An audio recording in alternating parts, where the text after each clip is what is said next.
Here's a phrase you've been hearing quite often. Now to new escalations in the Middle East. Overnight, Israel's military intercepted the first ever Hezbollah missile that was apparently aimed at Tel Aviv. Hezbollah says the target was Israel's intelligence headquarters. While in Beirut, the head of Hezbollah's rocket forces was killed during an Israeli airstrike yesterday.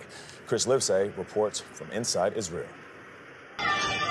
The heart of Beirut's densely populated southern suburbs targeted in yet another airstrike, with Hezbollah later confirming Ibrahim Kubaisi, the leader of its rocket and missile force, was among the dead, as tens of thousands of civilians flee the Israeli military's bombardment of Lebanon's south and beyond, many with no clear idea of where to go. Since Monday, hundreds have been killed and thousands wounded, including children, according to Lebanese health officials. This man, pulled from the ruins of what was once his home, barely survived. Israel says it's only targeting Hezbollah military infrastructure and missile launch sites. Hezbollah says it won't stop shooting until Israel pulls out of Gaza, while Israel demands Hezbollah stop its attacks so that around 60,000 of its displaced residents from northern Israel can return to their homes, like the battered ones we saw in the town of Kiryat Bialik.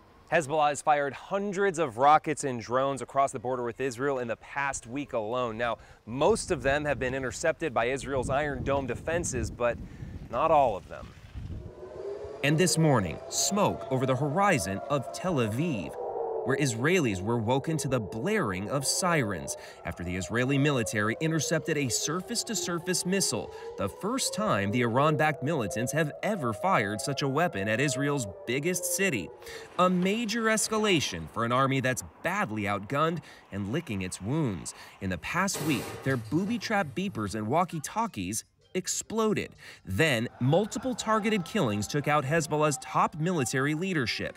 Despite calls from the U.S. to de-escalate, the attacks on both sides are ratcheting up.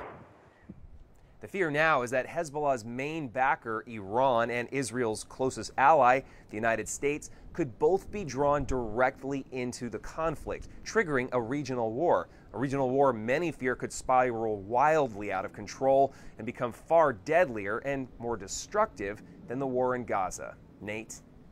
Chris Livesay in Israel, thank you.